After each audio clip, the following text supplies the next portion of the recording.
Wow. Yes! Yes! Yes! Yes! Yes!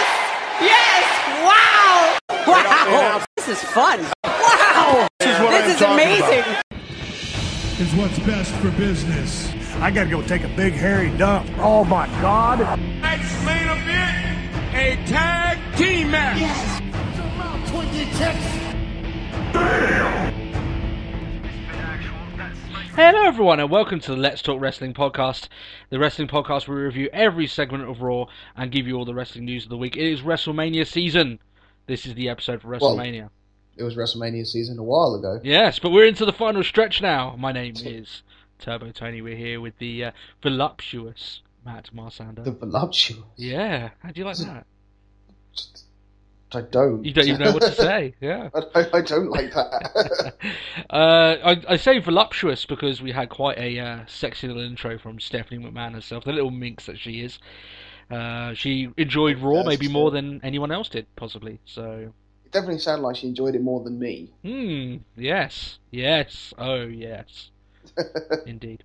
So, yes, this is the final episode before WrestleMania 30, the big event, a bigger WrestleMania than most, just because obviously it's the big 3-0, as we used to say. The WrestleMania's turning 30, might have a midlife crisis, we don't know. So, this episode, we've got a little bit of wrestling news, and we've obviously got our predictions at the end of the show. Before we get started, though, I'd like to say that it seems like every episode we do, we get a few more subscribers that come into it, so thanks a lot for joining along on the ride. This episode is brought to you in part by huge technical difficulties that we had before the recording of this episode, so I hope you appreciate it. It seems like we haven't had a good luck. I think 2 of the last 3 episodes that we've done have been corrupted, and this one just didn't seem to want to record on us. So fingers crossed this one is okay. We managed to salvage it, so with any luck you'll have your weekly dose of Let's Talk Wrestling. That's it. And the day this goes out, it is WrestleMania Day. So here we go. We might as well get. Are you ready for this week, Matt? Are you ready for this episode? All set. Is your body ready? Are you ready for this? I will say I'm ready. Yes, very good, very good. First piece of news, coming right at you now. Stone Cold Steve Austin is confirmed to make at least some sort of appearance at WrestleMania 30.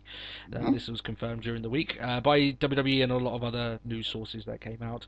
As far as I knew on Steve Austin's podcast, he did not know anything like this happening until, obviously about maybe a couple of days ago before this actually started going off. Maybe about a week ago, maybe. If you actually listen to Steve Austin's podcast, he makes it quite well known that he didn't have any plans to even be in New Orleans. So no, that's it. Even sort of like I was listening to. I know the recording of this would have been ages ago, but I was recently listening to JR's podcast with Austin, and he was just like, "Yeah, I got no plans. I don't intend to be there. Like, I'm probably just going to sit at home and watch it just sit on my couch and watch it there." Yeah. I think Jim Ross said he was going to be there, and he wanted to get a few podcast interviews done while he was down there and stuff. And he's got his show that he's doing on as well. But yeah, Austin had no plans, but there seems to have gone a complete U-turn. And for one, I'm quite happy at that. I mean, it's WrestleMania 30.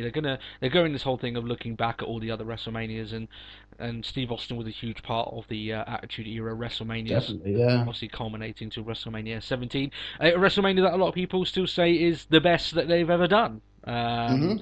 And is quite hard to top. I don't think wrestling could ever get as hot as it was back then, so there's quite a strong argument for that, really.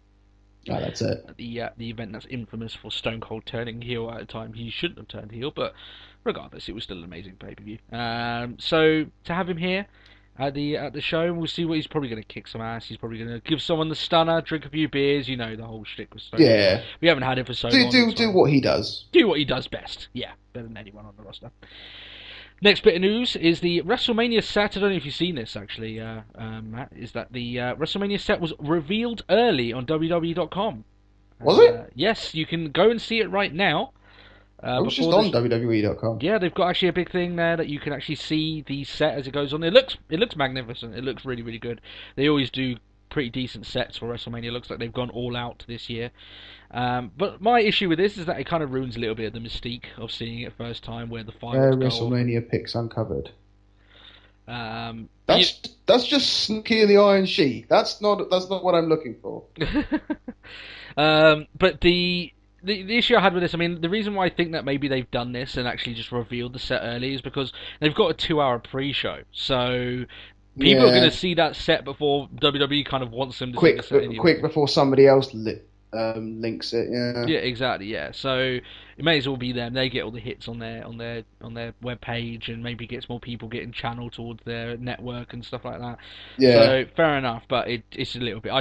I can understand why they did it. I just think it's a bit. I think it's a bit crappy that it removes a bit of the mystique of seeing the set for the first time when the show starts up, and you know, it's still for us, you know, us European guys, you know, we don't have the network, so we would have that anyway. Yeah, we don't get that stuff. Yeah, exactly. But yeah, still 2 hours worth of pre-show and an hour post-show. Yeah, that 2 hours of pre-show, you're probably going to see 2 hours of pre-show, but they've only put in that there's going to be like one match in that. Yeah, there's going to be a lot of fluff pieces in there and promos and to try and get people. Well, I say to try and get people by the pay-per-view, but it's irrelevant because they would have already got it. You know, if you can view it on the network, and then you would. I think like they're showing like 1 hour on YouTube, and they're showing the second hour on the network. So the second hour is actually the one with the Usos match on it. So you know, that's. They want to entice people to buy the network. You're going to get a lot of network talk over WrestleMania, and obviously they're going to do everything they can to make sure that people have signed on by now. You know, Final piece of news. It's all WrestleMania themed, this news, obviously, because it is WrestleMania. Orton and Bray Wyatt will have live performances of their themes at WrestleMania. Obviously Rev Theory, who are known for doing pretty much all of Orton's theme songs, they all but confirmed it on Twitter that they will be there and they will be performing Orton's theme. And not as confirmed, but relatively sort of you know, expected among the community is that there will be a live performance for, I can't remember his name actually offhand, but the guy who does Bray Wyatt's theme will be performing it live as they enter WrestleMania for that match. So, you know, this follows suit with having Living Colour last year do CM Punk's theme when he came down to face The Undertaker. Yeah. Forgot about that. And we had like the likes of Motorhead do Triple H's and stuff, so it makes it feel a bit more special. I've got no problems with them doing live performances. Do you remember when POD were live? Was that a WrestleMania?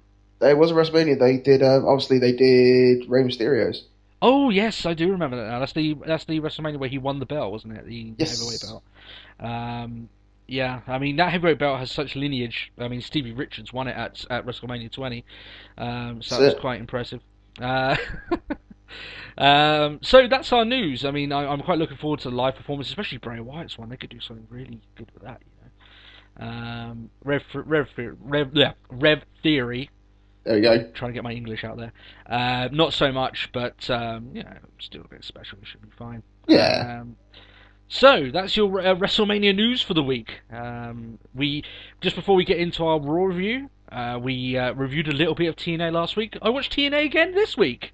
So yeah, we talked a little bit about this before we came up. I've actually got it on record now each week, and I normally watch it. I kind of watch it a few days after everyone. I watch it on a Monday. Obviously, we get Raw on a Monday night, so it fills my Monday, and I can watch a little bit of wrestling and scan through the bits that are obviously horrendous to watch. Yeah, that's it. Just two notes here. We buried Willow last week. Matt, I'd like to pass you another shovel because I'm going to bury him again. I think that his segments on this show were just as ludicrous. He decided to attack EC3 with an umbrella. Now, I know we've had like bottles attacking people on WWE, but I'm not advocating WWE. That was stupid, but this is still stupid. Attacking someone with an umbrella, and it was like not even with the pointy side. I mean, come on.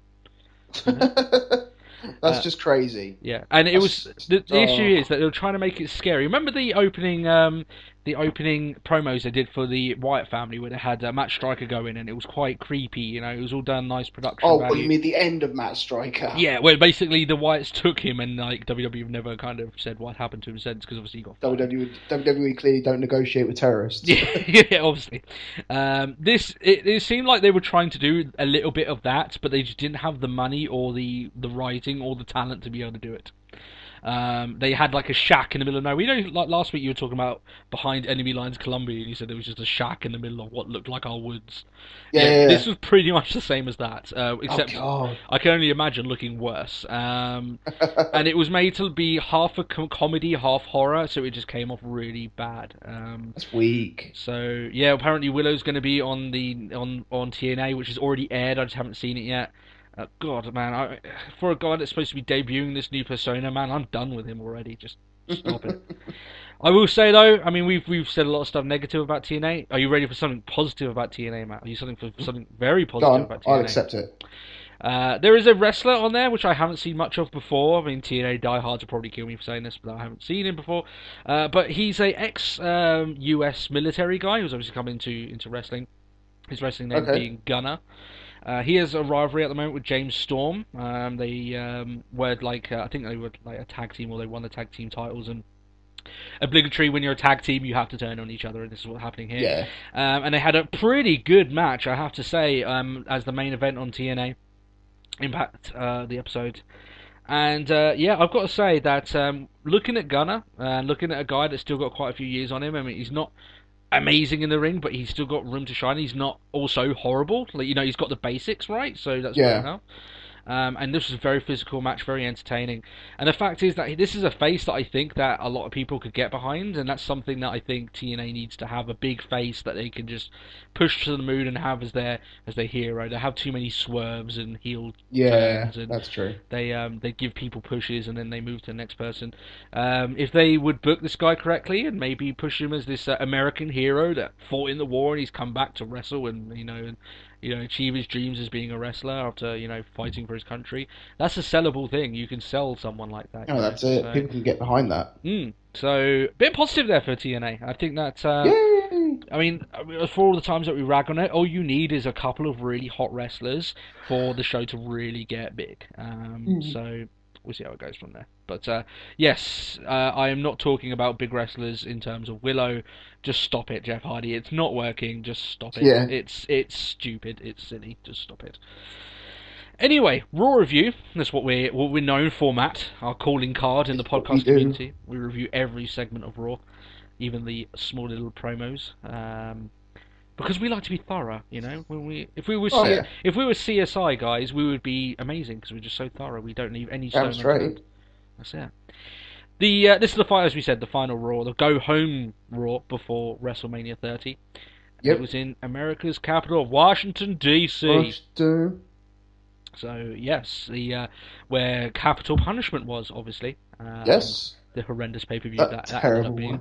Yeah. The worst thing is I have that on DVD. Oh, why did you get it on DVD? I didn't buy it. Oh, okay, that's fine. That way. You're absolved. You're absolved. That's fine. You didn't spend your hard-earned money. I paid money for it on pay-per-view. That was bad enough. That was bad, and you still want to get that money back from WWE. That was the event, if you remember, where R-Truth got beaten by Little Jimmy. Yes. Or like that kid threw water in his face. So yeah, that was essentially it. And I think like the big match on the undercard was Alex Riley versus The Miz, and you wonder why that show tanked. Yeah. Pretty obvious if you ask me. The Undertaker actually kicked off this week's show. Actually, just before we start, you weren't able to watch all this week's Raw, were you? I wasn't. No, I had a speed watch. Yes, you had a watch where you kind of just tried to quickly get through everything as you could. So. Which is fine. You're the colour commentator. I'm the play-by-play. So it's more pivotal that I catch every segment. So I'll try and explain things as best I can for yourself as well. I got the gist of it. Yeah, you did. Yeah. But we have busy lives, of course. That's it. So the Undertaker kicked off this week's Raw, which makes a change from. The authority quartet of Triple H, Orton, and Batista, which we had a segment with those four anyway, which is obligatory on Raw nowadays. But he cut in my opinion, what ended up being kind of an awkward promo. He talked of taking Brock to the deep waters and testing him to see if he would swim back. I get the reference and I get what it means, but it wasn't pop worthy. It wasn't. It didn't get anyone really. It was like, okay, fair enough. However, he did get a monster pop for saying that 3 things that can't be beat: death, taxes, and the streak, which got a lovely little pop. Yeah. And as in real life, Mark Calloway is a real estate mogul. I imagine he has been tombstoned by the tax man on various occasions. So him adding there about taxes, I imagine, is a little bit personal to him as well. That's it. Just a little FU sort of it. Yeah, exactly. Brock Lesnar came out, and what I can only say is that he was either biding time or he was attempting to do what the Shield and the Wyatts did, If you remember that awesome segment where they got closer and closer to the ring and the fans were popping for every step that they made. Yeah. If they weren't doing that and they were just buying time, whatever it was, it took almost what it seemed like half the show for Brock Lesnar to eventually get into the ring, per Paul Heyman. Which is sort of like closer. No, not this time. He's gonna walk back, and it just seems like he was doing laps of the ramp, just going up and down, deciding if he's going. No, I'm not gonna. Yeah. Maybe Lesnar was just doing his workout. Maybe we need to lay off the guy, you know. As Kayfabe News says, he's just an albino gorilla. He doesn't know better. So that's it. Yeah. Leia, which is a baby of Lesnar and Taker. No, Lesnar laid out Taker with an F5, which he finally actually does something physical to Undertaker, because it's been a bit of a one-sided build-up all the way towards this match. You think that Brock Lesnar before this event, he got stabbed by a pen, he got powerbombed through a table, he got thrown onto a casket. Paul Heyman got strangled. You know, oh yeah, nothing really happened to Undertaker, who seemed immune to anything at the moment. But he took an F5 here, and I mean they kind of had to at this point. I mean, let's look at it on the other hand. If they had Undertaker, still, attack Brock Lesnar, and that means that this incomparable beast that Brock Lesnar is just looks like a bit of a pussy because he keeps running away from the Undertaker. Whenever he gets in there, he gets his ass kicked. So. I mean, one of the things that we've praised WWE for is the fact they've sold Brock Lesnar as being this beast incarnate, especially, you mean with the sort of matches that he's had with other people and all that? Yeah. It's crazy. He seemed quite tame during this build-up in comparison to other ones where he's destroying people, and he's been on the other side, really. So. Now, so like I said, this is the end of their build-up. The next time we see Lesnar and Undertaker, it's going to be at the ring in WrestleMania 30, and this wasn't the ending of the build-up that I kind of hoped for. I thought maybe you'd have these two fight each other, and maybe you have the Authority come out. They don't want these two to kill each other before the match, and they have to get people to tear them apart, but they can't do it with Brock Lesnar. He's too strong. Do something like that. They wanted to save obviously the big pop for Daniel Bryan later on in the show, but still, it just seemed like a really tame. Why wouldn't you want to do it that way? But it's just, I know what you mean. It's sort of like, sizzled out. Yeah. I mean, compare it to CM Punk last year. Yeah, huge. How heated that was. How much Undertaker wanted to get his hands on CM Punk. This is just like, okay, we're gonna fight. That's pretty much it. I think it's just for the sake of a fight rather than, at least in the last year, it was sort of like as a personal sort of thing. Which you don't have to do every year, but still, it makes for a better program. To be perfectly honest, how could you not pass up the opportunity to make it personal, considering Paul Bearer's death? Yeah, well, at that time... Paul Bearer dies, it's like, hey, let's do it. We actually reviewed last year's WrestleMania. This is before we relaunched the show, and we actually made a lot of reference into that.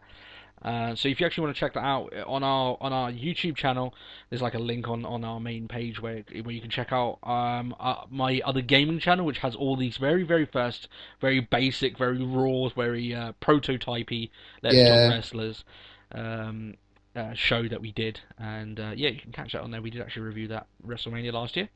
That's it. So first match of the evening was Big E versus Alberto Del Rio. Yep. This was a decent enough match, this one. It was okay. There was a lot of really poor matches on this show, as there is often on every single episode of Raw, but this was not one of them. This was okay. The crowd were into it. Del Rio got the victory, and it started off a trend of what was basically matches to set up what is a filler match at WrestleMania, which is the Battle Royal match. This was one of them to set it up. Big E as the IC champion, losing in this match. So. Well, apparently it's going to be they're going to be going that after Mania, like a rivalry between Big E and Del Rio. So maybe that stands with Del Rio maybe re-signing, but. Well, I don't know. Maybe it's just someone else for Big E to beat. Maybe. I mean, we'll see how it goes from there. It's a bit of a fall from grace one where Del Rio, what has been, but I mean, he hasn't exactly electrified many people. I think he was quite lucky to get as many title wins as he did. He was never that big of a heel. He never got that much response. We were next giving another one of the things that you can't beat, which Undertaker missed out of his previous list, is that you can't beat Death, Taxes, The Streak, and Wyatt promos. Yes. So yes, another brilliant Bray Wyatt promo where, to me, to kind of describe it doesn't do it justice. If you have time just to watch that promo, it's fine. The only note I've put up in here is that if they're ever going to have a successful WWE horror movie, you've got to give Bray Wyatt with that persona his own movie and let him write it, because man, just brilliant. That's money right there. They could do That's that. it. I mean, it's sort of lost. Was it like No Left Turn or whatever that? You know, those sort of hillbilly movies that sort of just like the hillbilly horrors. Oh yeah, I get what you mean. Yeah. It's sort of like that sort of thing, only just to a complete other level. It doesn't even have to be violent. It's just the fact that Bray Wyatt would just be able to write it in such a way that just fuck with your head. Yeah, exactly. Yeah, and you get a good director to go and you have Wyatt with his maybe just 90 minutes of him doing a constant promo. I'd buy money for that. That seems. Oh yeah, good. that'll work. Yeah, definitely. Yeah, this at the point with this guy with his promos, he could sell sand to a desert. He's Oh yeah, he's definitely. pretty good on the mic. He's very convincing. I mean, look at it back, right? Look when he was Husky Harris. Did you ever think he was capable of this? I do you know what? I was actually thinking that during that promo, and I was like, I couldn't. If someone came up to me and went, if I knew no better, like he used to be Husky Harris, I'd be like, no, I'm not buying it. I don't believe you. No. What do you mean? He was the whipping boy. He was the jobber of the of the new Nexus. Yeah. Ugh. Oh yeah, But, I still remember that crazy. they did a thing with him in NXT when they were doing because it was more like a game show, if you remember back then, and like he did like this obstacle course and fell over, and it was all funny and let's all laugh at Husky Harris. Now that ain't happening now. Now he's Bray Wyatt sort of thing. So yeah, that's crazy. Yeah, it's just a transformation. Sometimes these you give a guy a gimmick, or you let a guy run with a gimmick that you think he can do, and it comes out perfect. And this is the way that it goes. Sometimes you can try and force a gimmick, aka Willow, and it doesn't work. You're just not good for it. But the whole sometimes it just works. Yeah, it just works. Sometimes there's no reason for it. It just works. It's just the way it goes in wrestling sometimes. So, Summer Rae versus Natalya was the next match on the show. The first of 2 Divas matches on this show. This match did happen, didn't it? It did happen, yes. I guess you maybe use this as your obligatory piss break. I didn't. Well, obviously, I pretty much rushed. I sort of went, oh, they're wrestling, cool. On to the next one. Oh, they're fighting, next one. Yeah. Promo, cool. Watch that. Well, the whole theme of this match was the fact that apparently in Total Divas, Summer Rae and Natalya had an argument, and Summer Rae slapped Natalya. And so, of course, you're going to have a match on Raw. That's the way it goes. Summer Rae came out sporting new entrance music for herself. She's not using Fandangos anymore. And I guess it's kind of to the point now that Summer Rae is kind of more over than Fandango is at the moment. Not difficult. Yeah, not exactly difficult, as you say. But then, to be perfectly honest, now that I think about it, they did sort of, Triple H and Stephanie did knock on that a little bit. They did. We'll get to that later on about Fandango. So Summer Rae got the victory after a devastating finishing move, which was a very light tap to the head with her foot. Yep. It wasn't like a test big boot or like Cesaro's big boot that he used on Cena the other day with a huge impact in that amazing match this year. But no, it was just literally a tap, and apparently for a moment Natalya had the durability of a WWE referee and just collapsed onto the ring in a heap as if she'd just been shot. And Summer Rae got the victory. It was a bit silly. The match itself, though, I mean, it was okay. The wrestling wasn't horrible, but it didn't last long enough.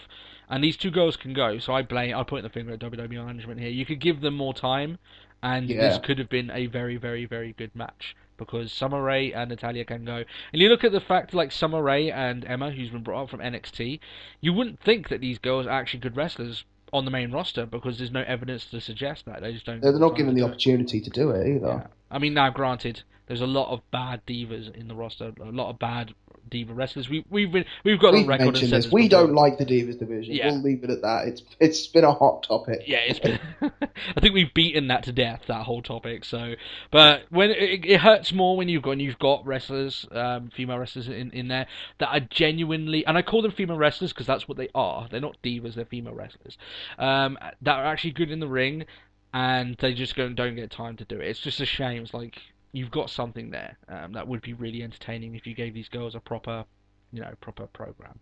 But we'll talk more about the actual Divas match later on in the show, because yes, that whole thing's going to be a whole mess of clusterfuck. So, Steph and Triple H came down to the ring to sell, obviously, the double match that Triple H thinks he's going to have.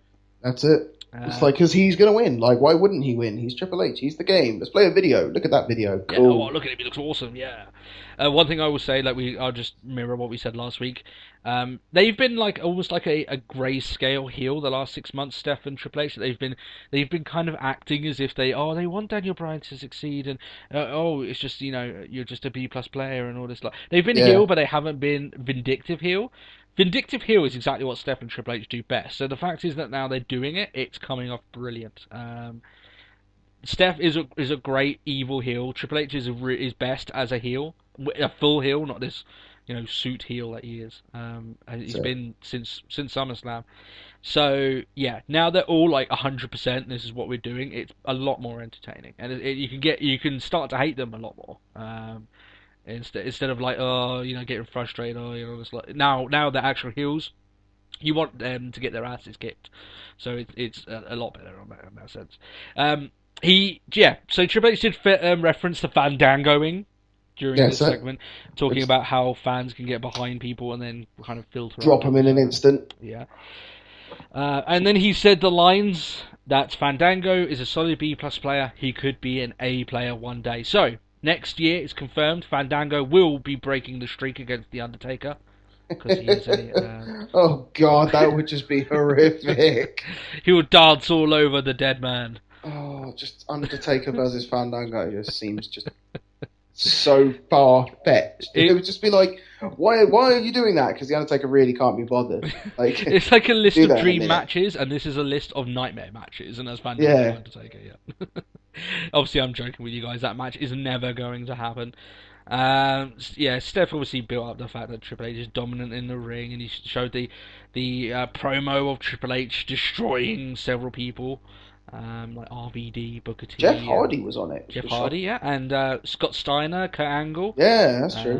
Which they don't often show video packages of current TNA talent, but I just don't think WWE see them as any sort of threat, so they can air anything and it's not going to make an issue. And to be honest, it isn't, because no one's going to. And it's not like anyone can turn around and go, "You've been playing my video package." It's like, yeah, it was recorded under our brand. Yeah, go away. They've got complete say, control. Yeah, they can do whatever they like with it. They own the characters. They were playing the characters at that time, so it's fine. I mean, the WWE very rarely get caught out for doing anything bad, and if they do, they know that their lawyers will bail them out, because they've got more money than anyone, so it's not an issue really. Can we fix it by throwing money at it? Of course we can, with the WWE. Yeah. I mean, there was enough mistakes like that during the Monday Night Wars. I mean, there was always a lawsuit going on between WWE and WCW back in those days for stuff like this. But WWE have wisened up over the years, and they won't air anything now unless they can, and they just don't if they can't. So that's it. I must admit that as a video editor, I quite enjoy these sort of video packages. Yeah. They're obviously quite well made, and they're quite good. But that's just obviously someone to me that enjoys video editing and enjoys the art of it. But this itself was actually a really good promo between these guys. It kind of built up Triple H's. Even with the crowd chanting boring. Oh yeah, I don't think it was boring. I thought it was quite entertaining, personally. Now, some people may say differently, but I thought that having these two guys as uber heels makes it far more entertaining than when they were coming out at the start of Raw and they were kind of being fake heels and fake faces, and they were just doing that sort of spiel. This is much. No, you're getting now. Yeah. I did, however, think it did get quite boring when the likes of Batista came out. Instant. Yeah. Batista stated that Triple H has never beaten him. And he obviously pointed out that Steph is apparently the brawn of the relationship, which got a nice little pop. But because Batista's in the ring, who comes down to the ring as well? Of course, Randy Orton. I mean, Batista and Orton. I think it's like school ground thing. I think they're just kind of pushing each other because they really like each other. Because they seem to always be in the ring together, regardless, They can't be apart. Yeah, they just can't be apart. They can't let another one have a promo when the other one's coming out. So, Orton placed his tongue firmly upon Triple H's butthole, which I think, by the way, if we ever get a T-shirt made, I'd hate that to be the slogan, the first LTW T-shirt. The LTW on the front, on the back. Take your tongue and firmly plants it on my arse. Yeah. It's slowly becoming my saying, and I kind of don't like it, but still, there we go. Triple H was kind of having nothing of it here. He said he will beat him unless Orton can become the Viper again. Obviously they and it's like, I will give you the opportunity. Yeah, no DQ match in the main event because we got the pre-planned Batista versus Orton WrestleMania main event on this show. That's it. And yeah, to be honest, this segment I thought it was good, but as soon as Batista Orton came out, it was all samey. Then it was just kind of what we've got every single week. Since Batista came back, really, it's kind of brought out the worst in Orton, I must admit. Sometimes Orton can be very, very good. Sometimes Orton can be very, very bad. More often than not, he could be very, very boring. There's just nothing else we can say about it. Los Matadores and the Usos fought the Laxative and the Real Americans. If you haven't seen, if you're new to the podcast, Rybaxel is our name for Laxative, so they're known as the Laxative. So yeah, there you go. You're clued in. The Laxative and the Real Americans.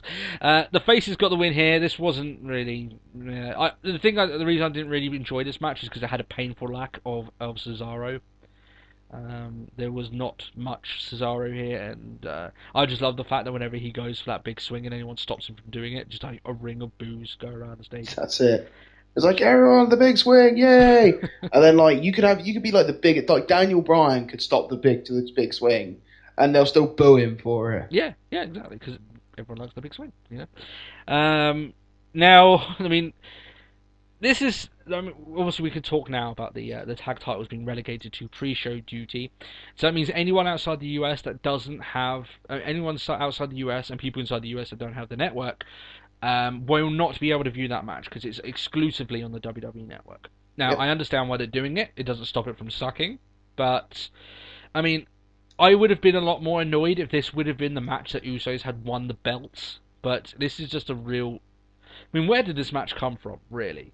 You know, Ryback's all the Laxative, you know, Real Americans. Wasn't it because they helped attack the Shield under Kane's orders? And it's like, I get that, but this is like a couple of weeks ago. There's no build up to this. They don't have a feud with each other. It's just a tag team title match with random teams. I mean, how the hell did Los Matadores get in there? You know, it's just random.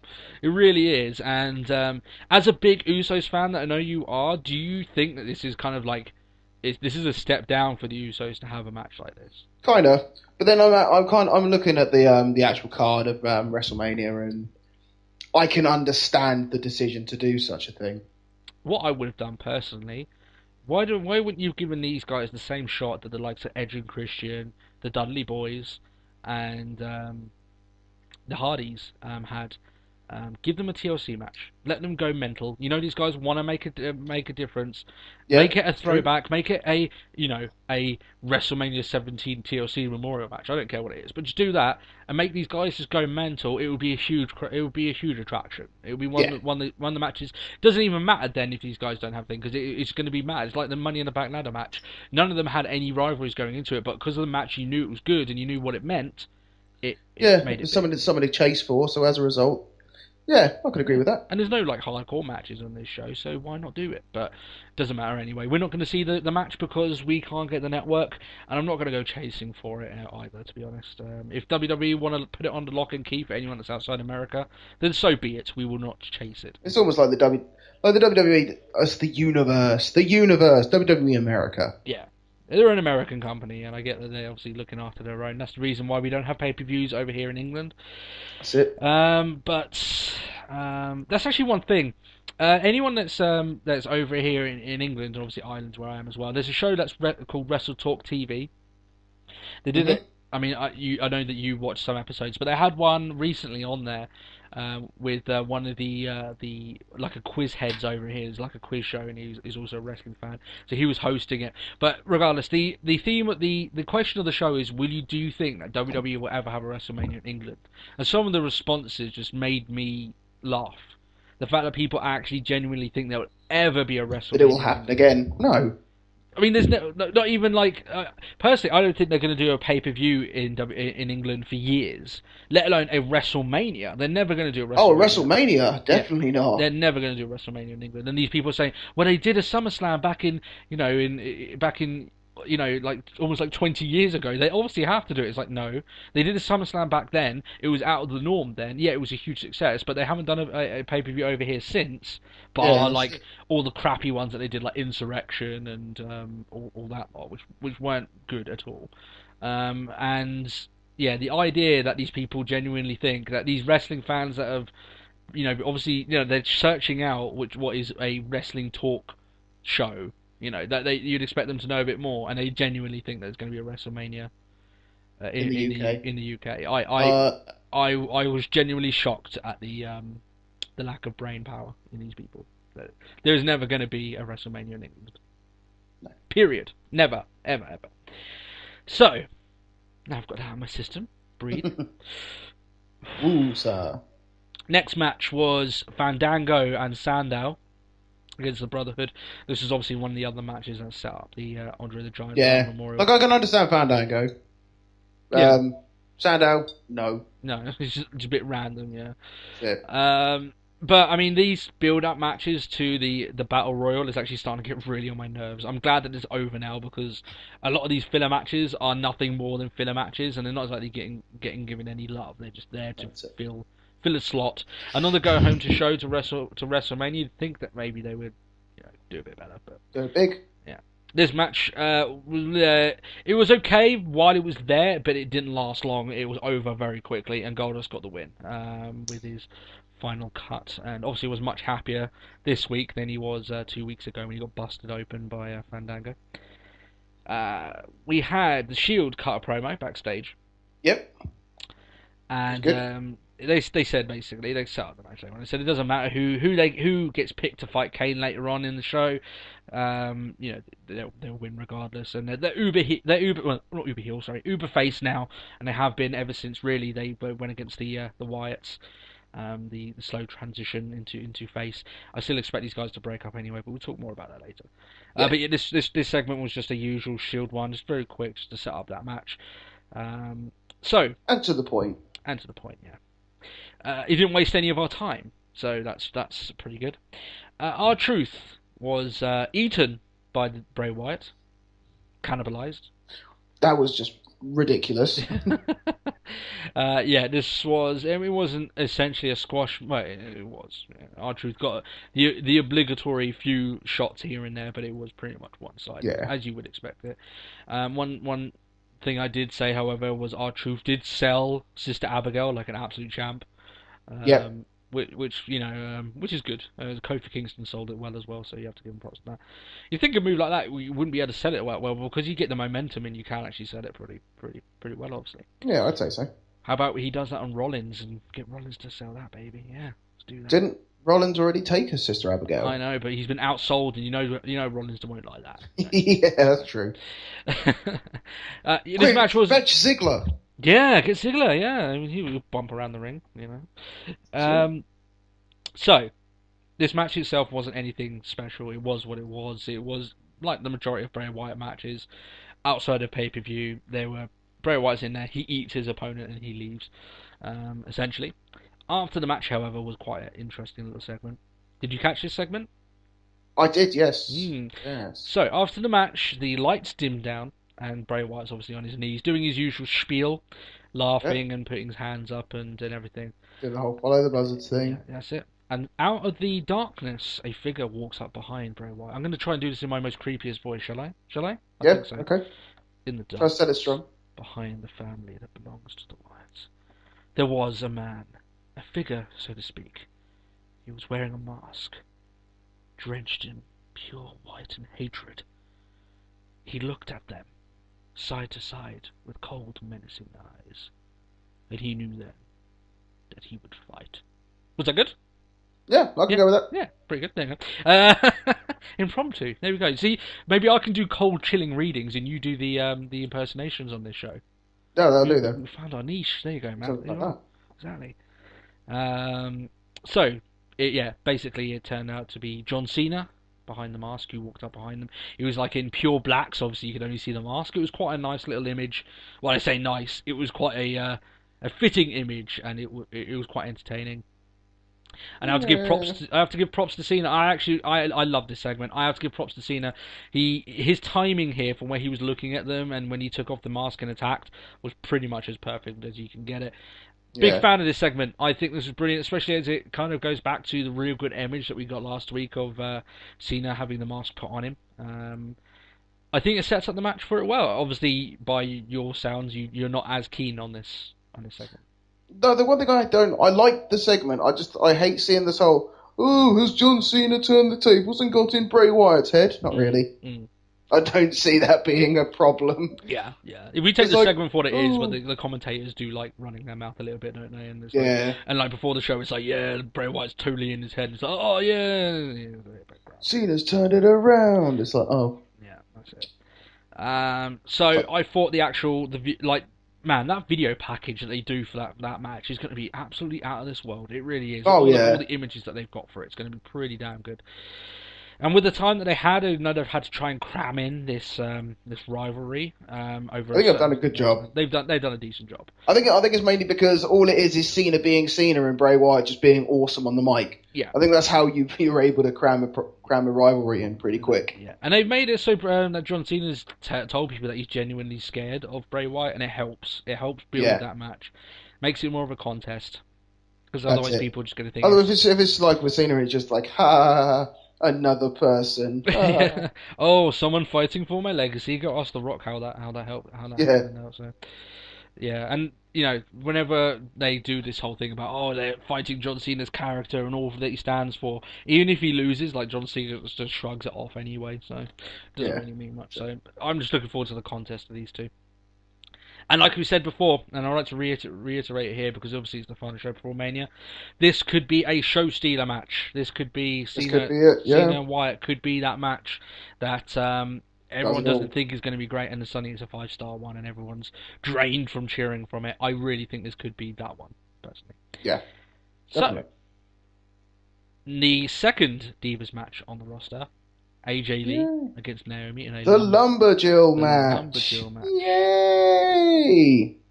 Yeah, that's pretty much all. Not a great match, these guys. Again, there's more than 2 Divas, it's going to be a clusterfuck. Yeah, that's it. It just seems like it's going to be the way now. I mean, they're going to have to do something really special to try and make people just look at the division differently, and this match certainly isn't it.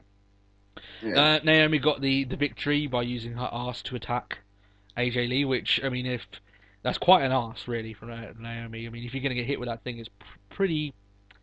Now, this is the thing. Like, it was actually earlier today where I realised where not everyone likes Naomi's get-up, and I'm not a big fan of it either. It seems very... very little for a PG era diva. That's literally it. But it was actually picked up by the girlfriend who's just watching it. It's just like she literally looks like she's not wearing anything. From the side on, all it is just a little bit of strapping, and that's about it. I was just like, actually, to be fair, I don't like Naomi anyway, so anything wrong with her is fine. Yeah. Well, yeah, she's got a lot of junk in the trunk, and that junk is doing all sorts of stuff to knock you out. Yeah, exactly. She's a very gifted woman in that sense, shall we say? That that is quite the lady lump, shall we say? Enough about that. Yes, we know. This match is going to be an absolute clusterfuck at Mania. The Divas match is going to be horrendous. And I don't. I know. 14 Divas in a ring. What are we going to do? Scrap! It's almost going to be an art form how bad it's going to be. I'm just going to tell you this right now. This is going to be no Undertaker versus Shawn Michaels. This is going to be Santina Morella rolling around in a hog pit at WrestleMania. This is how bad it's going to be. I forgot about that match. I have to watch that again before tomorrow night. No, Matt. Oh, I feel bad now. I've compelled you. The Santina Morella, Vicky Guerrero hog pit match. That was great. I loved it. Because it was so bad, obviously. It was but for sheer comedy, just for Vicky just screaming as she's being covered in pig shit. It's great. Lovely, yeah. So, that's all really we can say about that match. It's going to be a catastrophe. There is no other word to say about it. Yep. And we'll give our well, the thing is, the one thing I find quite odd is since when did all the other divas have a problem with AJ?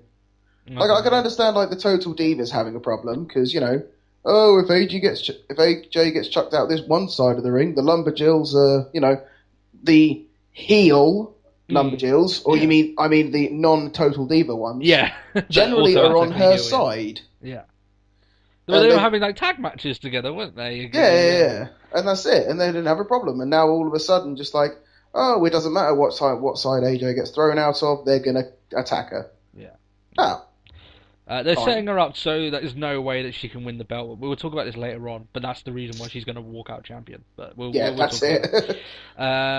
So backstage, Cena obviously arrived there. He had a little promo after his segment. Oh, of course he did. He said that if Bray Wyatt wants at WrestleMania, then he will be one. That's fine. And he, you know, it was just quite a simple John Cena promo, quite an ordinary one. And to be honest, I would have done without this promo. I think what he did in the ring was more than enough. I think his actions spoke more than his words could. More than that little promo, yeah. But obviously WWE like to panic, and the more John Cena that they give you, the more they think they've done their job. So it wasn't bad. It just wasn't needed. It wasn't necessary, shall we say? And it may have, taken a little bit of seat back. I wouldn't say it's taken anything from it. I just don't think it's given anything. Yeah. It was needless space taken up by a little. Yeah. So, but we've got to see Renee Young, and she's quite the beautiful woman, the dignified woman who takes over the role from Lillian Garcia. Let's just hope that WWE don't do the same to. Is she taking the role of Lillian? But she hasn't done any Well, no, not really. But like she's, there's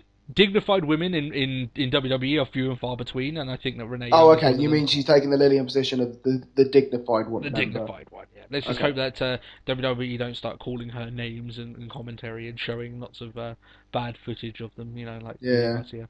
I'm a big fan of Lillian Garcia. I still don't like WWE doing that. She's a wonderful woman. So, Booker T, Barrett, and Alex Riley were all on the Raw panel this week. One thing I did make a note here is that the panel is not nearly as entertaining without one or two legends in there. Well, hang on, without one or two, you have one, Booker T. Yeah, but we've seen so much of him now. It's just okay. You mean like Chuck Flair or Foley or someone? There's a reason why Booker T doesn't do commentary. You've got Arn Anderson backstage. Yeah, just get him out there. Finley, just chuck him in it. Yeah, sure, be fine.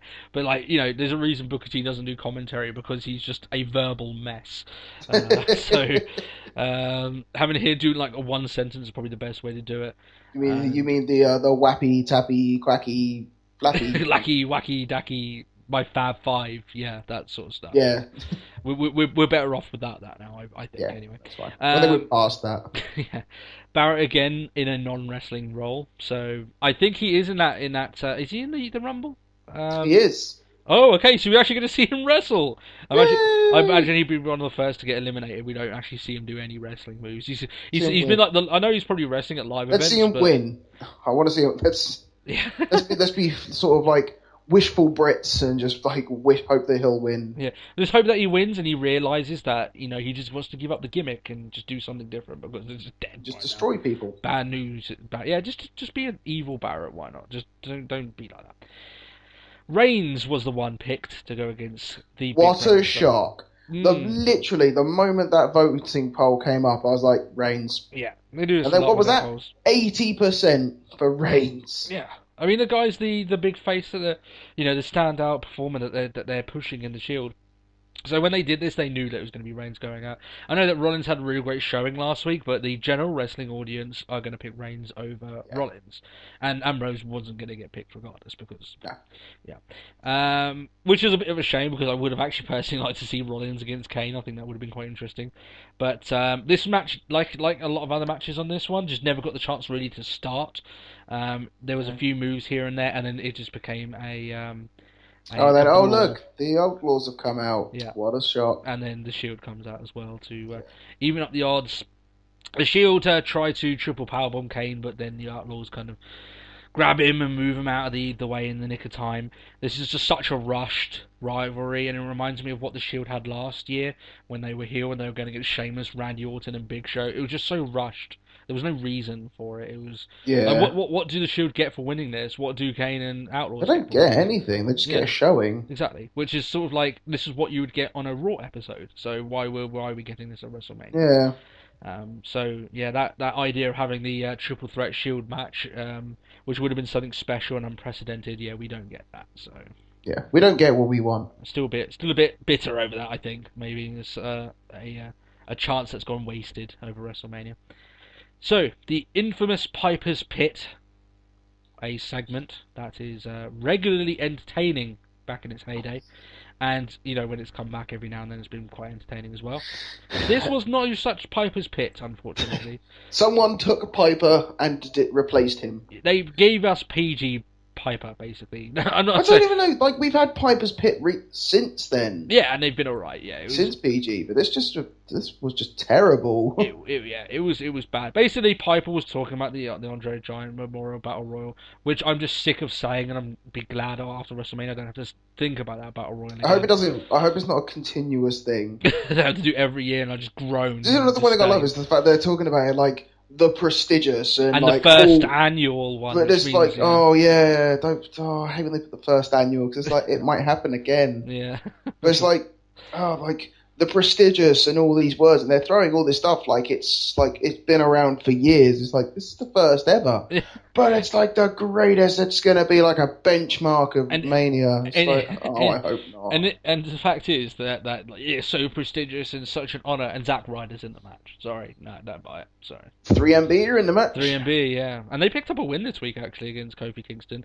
So anyone who disliked my video of why Kofi Kingston will never be WWE champion, there is your evidence. Yeah. I drop my mic and I leave. There you go.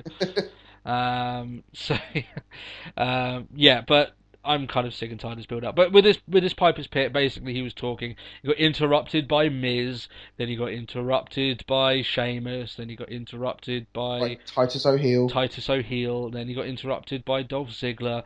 And this it deteriorated into nothing. And then all you're thinking is just like, where's Teddy? Tag team match. Yeah. It's just like that was it. Like I watched it and I was just like, if Teddy Long was here, we'd have a tag team match. Man, what the pop would be? I mean, he hasn't actually made a tag team match in years now. So what the pop would be if he comes out at WrestleMania and says, it's time to announce the tag team title matches, and a huge pop as everyone's like, yeah, Teddy Long. Teddy's back! Just comes out, does his little jig, and then goes away again. Holla, holla. And the winner of the match will go one-on-one with The Undertaker. Yeah. So, yeah, quite interesting. But wishful thinking. But anyway, this Piper's Pit was meh. That's probably the best way. In fact, I'm going to go on record and say that's my review. If someone can spell that, that's fine. Basically, yeah, loads of people come down to the ring that's involved in the Battle Royal. Then the Big Show comes down, clears the ring.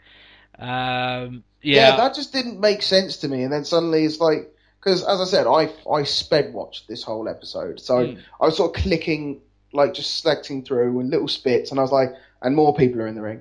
And more people are in the ring. Wait a minute. Rey Mysterio and Sin Cara are friends. Why is Rey hitting him with a 619?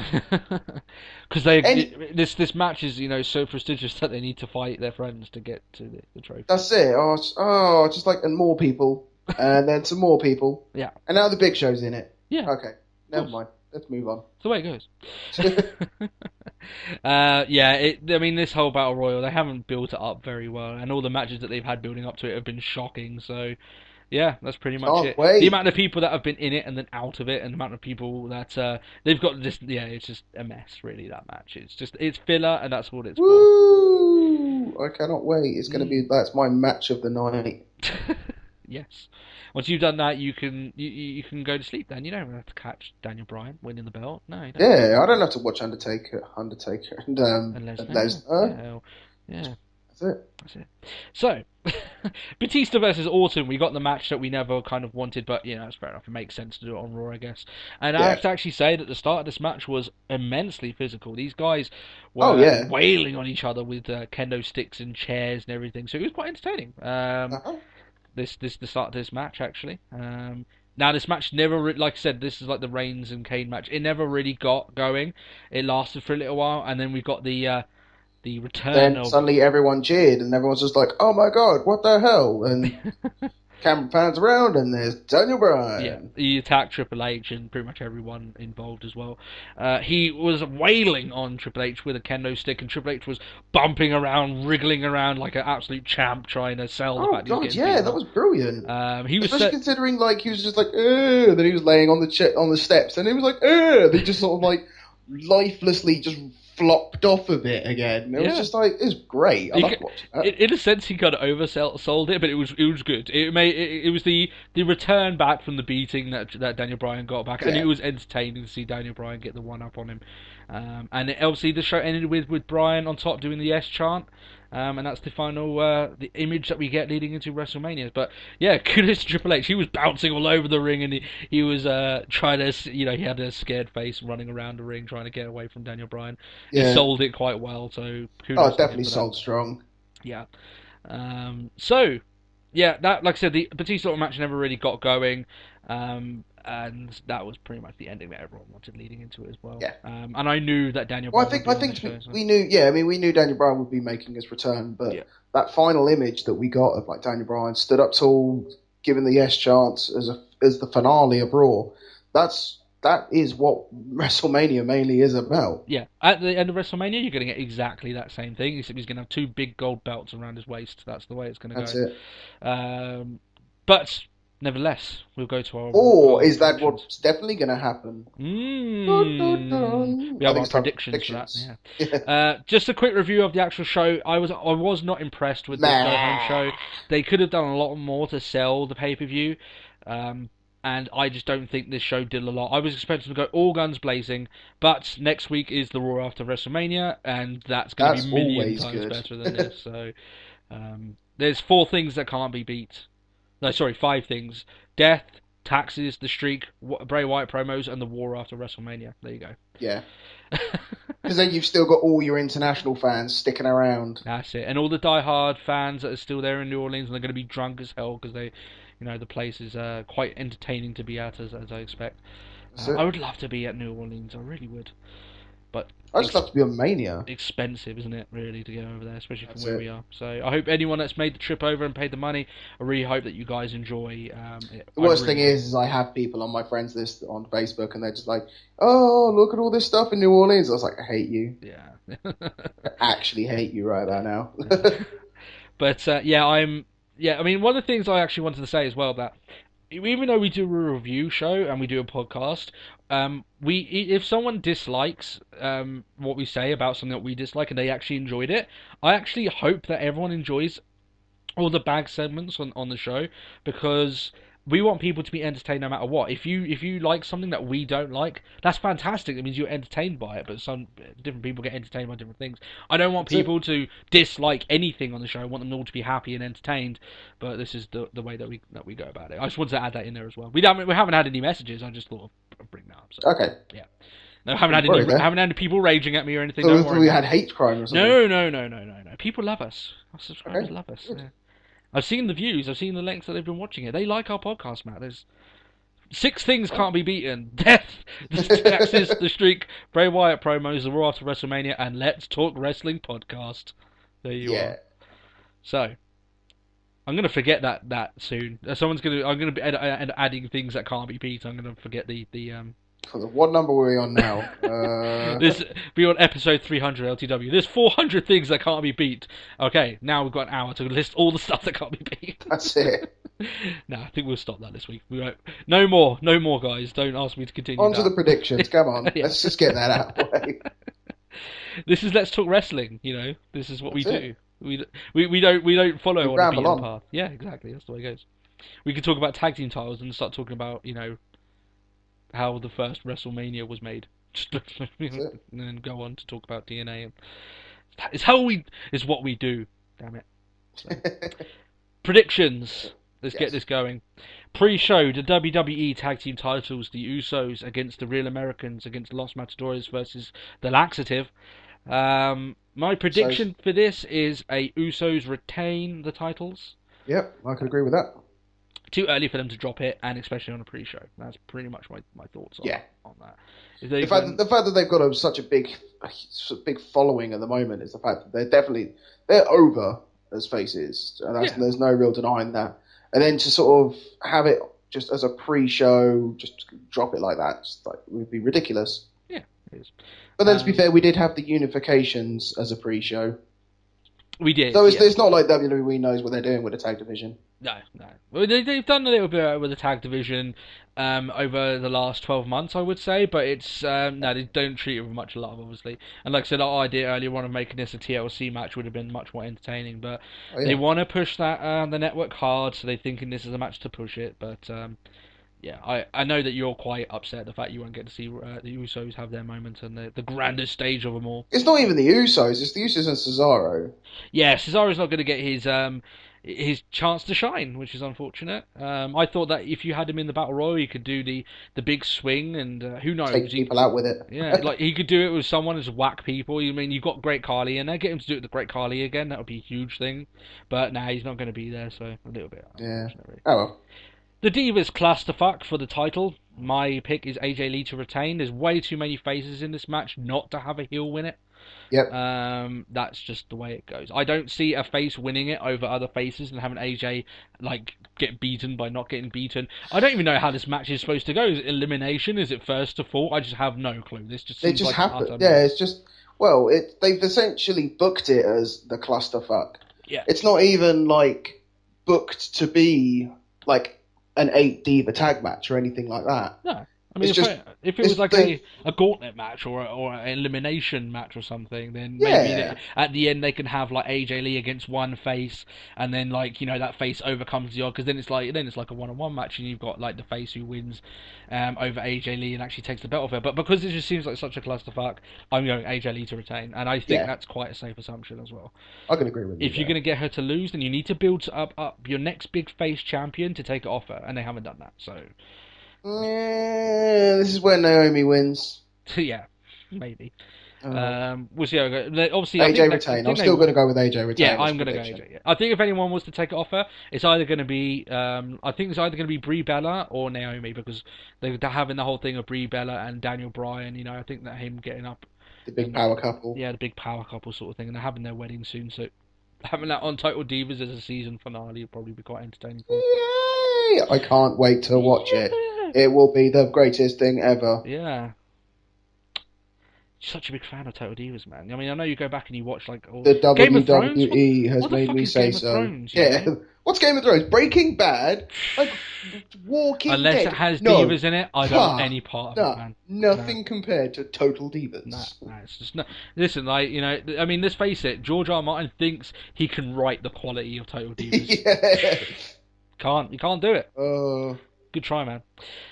If you haven't noticed already on LTW, we are sarcastic, yet with a program.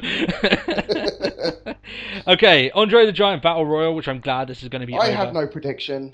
My prediction is there's 3 slots that haven't been opened. I think one of them may be Alexander Rusev, and if he is in it, that's my pick to win. Rusev will be in it. But I think the other 2 are going to be NXT guys. I think most probably, or someone that's returning could be RVD maybe. I know that you like to see him returning. I don't know. I don't think we've talked about this. I don't think RVD would return in the Battle Royal. No, yeah, that's what we said last time. We think he's going to return on Raw, get the big pop as he comes back. Yeah. I reckon it'll be Rusev. And if I had to say, watching NXT, Adrian Neville and Corey Graves. Or maybe that's just personal one. I think if they're going to have 2 NXT guys that come up as well, which I don't think they'll do, I think they'll have random big pop guys come in, maybe legends that come into it. Yeah. But if they are going to have NXT guys, then I think it will be Adrian Neville and Sami Zayn, personally. Or Sami Zayn, yeah. Yeah, I think that'll be. I think Sami Zayn is more known than Corey Graves, personally. But yeah, I could agree with that. We'll go for that. But if Rusev isn't in this match, then I guess my pick would have to be Big Show. There's no one else on here that would I mean, if you're gonna have Andre the Giant Memorial, everyone calls Big Show. Yeah, but you're saying that, and has the Big Show won the Royal Rumble? No, like everyone's just like, the Big Show's gonna win it because he's 500 pounds and he's 7 foot tall. Yeah. But he's never won it, and everyone just teams together and go, right, get rid of him, get rid of the big guy. Yeah. The only reason I say that is because a lot of people, I know, like, you got the synergy of the Andre the Giant Battlemore and have the guy who's essentially the Andre the Giant of this New generation. Age Andre, yeah. So maybe you could do that and have it, the good feel moment of Big Show, the torch has been passed one big man to another sort of thing. But cool, break Harley then. Oh God! I just want the Royals. Yeah. Okay. I have no prediction. I just don't want this match. Yeah, it's a filler match. I think I need to get a proper listing of who's in it, but I don't know. That's all. Sheamus. There you go. Yeah, I think Sheamus is a bet. He could win it. I definitely think that he could be one of the guys to win it. They're my two picks. If Rusev's in it, I think he will win because I think it's such a stepping stone for a guy they obviously want to bring up to the main roster. Yeah. It would be such a big push for him to start that off and have that as a calling card to begin with. And Lana holding the trophy and everything as he comes out to the ring. Holding the trophy. Have you seen this trophy? I don't think it's as big as people say. Though, it's 5 foot. What? Yeah, it's a 5 foot trophy. You're kidding me? No. I saw it on ODQ. They were just like, oh, look at the first pictures of the 5 foot. It says trophy. It's a statue. What? Lana's gonna have to get some muscles if she's gonna carry that fucker around. Just imagine her just like wheeling it in on a trolley. Yeah, that's gonna be interesting. I didn't realise it was that big. Built. Just maybe Andre the Giant will win. They'll just put the statue in the middle of the ring and they'll be able to throw it out because it'll be so heavy, Yeah. Just the spirit of Andre comes up and just throws it out of the ring. Exactly, yeah. When you are a spirit of the internet, Matt, we've already discerned this, so maybe you have an insider track here, No. No. Oh, you're backtracking now, are you, spirit of LTW? I know nothing. Okay, moving on. Wyatt versus Cena. I was convinced that Wyatt would win this match, but I'm overturning it. I think Cena's getting the win. Really? The reason being is that if Wyatt was going to... I was convinced, and then I thought obviously Wyatt's had a lot of they kind of evened it out with obviously Cena having to go home. But whenever they do this with Cena having the thing, I'm not done yet, and I'm gonna gonna go monster mode. Yeah, Cena normally wins. I mean, we know his record anyway, and regardless, I know it's Bray Wyatt. He's a new guy. They want to build him up, but they might give Cena the win to preserve his legacy, and then they have another match at Extreme Rules where it's like no DQ and the Wyatt family get involved. Okay, and Bray Wyatt fair gets enough. the win back. That's the reason why I think that Cena's going to win. What's your prediction? Wyatt. You think Wyatt's going to win? I still reckon Wyatt's going to win. I think it's quite grey. I think you could go either way with this one. And, How about let's just go with the real pussy sort of answer. How about let's just say they both have a good time? Yeah! It's not winning, it's the taking To be perfectly honest, with this match, everyone could come out a winner. Yes, I think Wyatt could lose and still look great in this match. Yes. So that it matters how good the match is, and this is my pick for. Like I said before, this is my pick for potential show stealer. Yeah. I really think that this match could be a show stealer. I think Wyatt and Cena, they're the type of guys that I think that could have really good synergy in the ring. Personally, real hard impact, not particularly crazy fast wrestling, but when they do go, they go, and I think they could have a really good match. These guys, and hopefully they do the thing. Wyatt. Hopefully they do the thing that they did when Bray Wyatt went against Daniel Bryan, that he sends the Wyatts back to the back, and they have a fair match, because it was a better match for that, not having the other Wyatts come in and interfere. It was a better match because of that. So hopefully they do the same thing. But I don't agree with that. Undertaker versus Brock Lesnar. Yeah. I think Brock Lesnar breaks the streak. No, I'm joking, of course. His Taker's going to win. I was about to say, you go wash your mouth. Yeah. No, Taker. Yeah, Taker. I've got this. If Taker is ever going to lose the streak, and by what he said on Raw, obviously he thinks that, he said that the streak will eventually be broken, so maybe he will. I believe it will be whoever Taker thinks will be the next big guy, the next John Cena of the company.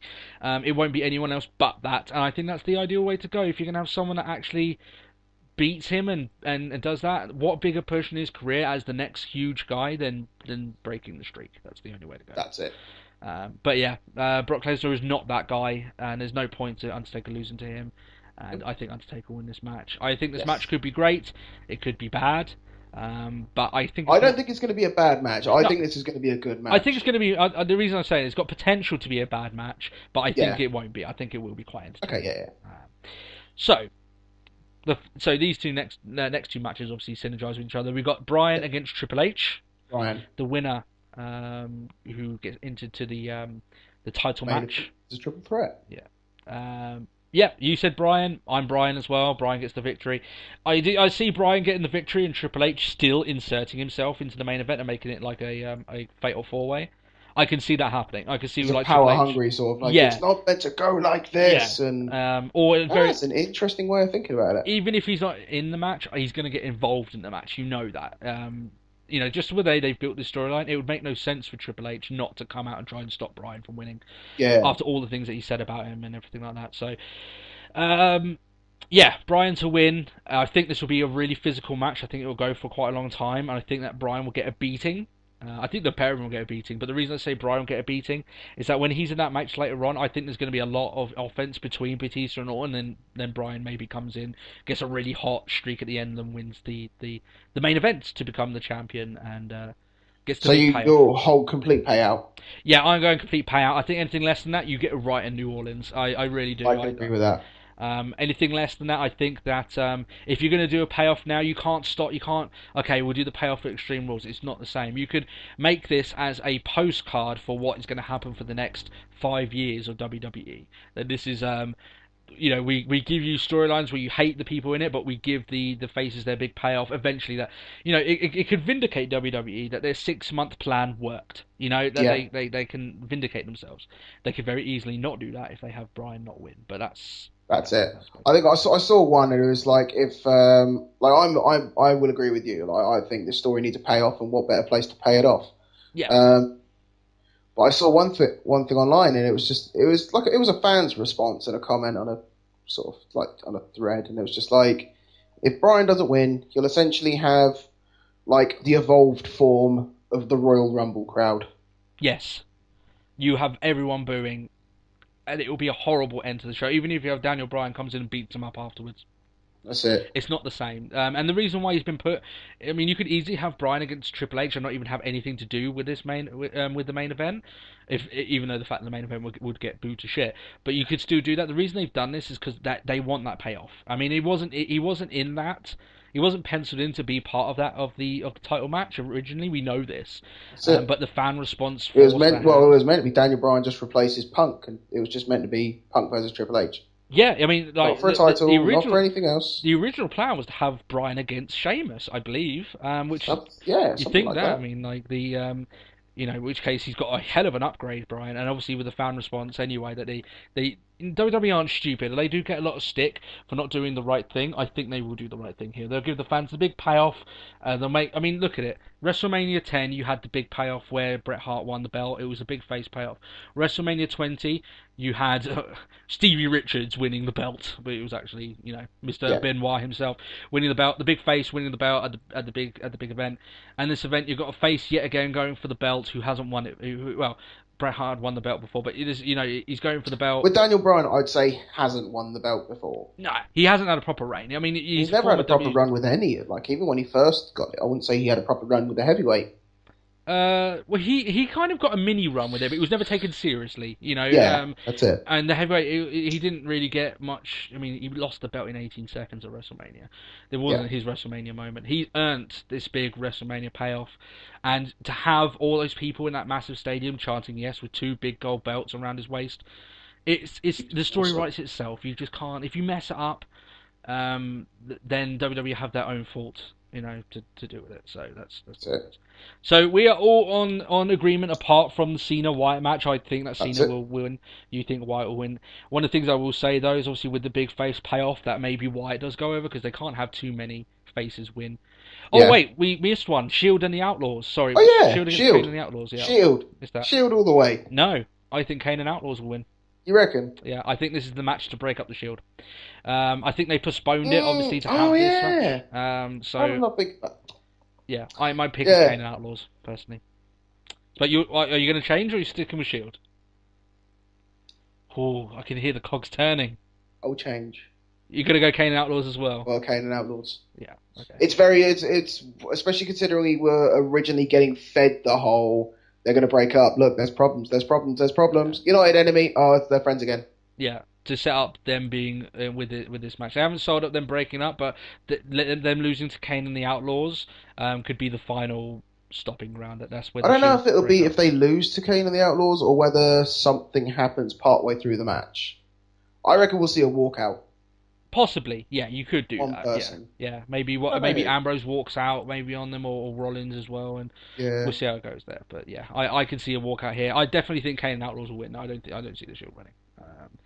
Which, is a little bit of a Blair thing, because I think the Shield deserve a win, because they're just, as a three-man group, they've just been fantastic over the last 18 months, but it makes sense. Oh, yeah, easily. Yeah. So that's all of our predictions. I'm just double-checking. Yeah, we've covered all of them there. Yeah. So I can't believe we missed that one. Yeah. Whew. Yeah, I've just called it at the end of there. So, yeah, this podcast hasn't been particularly long. We didn't expect it to be. A lot of the news is just revolving around WrestleMania. And there wasn't really that much to really talk about. I mean, we've kind of talked about all the build-up to WrestleMania the last couple of weeks. I think we're done. Yeah. So, have you got anything else to add this week at all? I don't. I think we're done here. I think we're good. I think that's it. We are going to plan on hopefully doing a WrestleMania review midway through the week. If not, you'll have a bumper edition next week of Next Talk Wrestling. We'll review that and Raw at the same time. That's it. And I expect there will be plenty of news to be talking about. Next week's episode, we've got a Superstar Spotlight, and our Superstar Spotlight for next week is Daniel Bryan. So, yeah, it's not. I know we normally do it at the end of his career. I just think it's fitting because I think he will get that payoff. So, if he doesn't, it'll still be interesting to talk about. So, the man who came from nothing. Yeah. Exactly. So, yeah. I think we're done here. If you guys enjoyed the episode, please leave a like on our YouTube videos. It's not necessary, but we really do appreciate it. If you're new and you enjoyed the podcast, why not subscribe? Then you won't miss any of the episodes. You get to hear mine and Matt's sexy voice every single week. Delectable English accents. Yeah. And bar any technical difficulties, hopefully we've got everything sorted out and we won't have any issues. Fingers crossed. So yeah, if you, like I said, thanks a lot, guys. Leave a comment as well if you want to ask us any questions. Leave us your predictions. What do you think is going to happen at WrestleMania? Who's going to win the matches? Let us know. And yeah, thanks a lot, guys, for listening. We really appreciate it. And we'll see you again next week for the Raw. That's it. Thanks a lot, guys. Have a good day. Bye bye.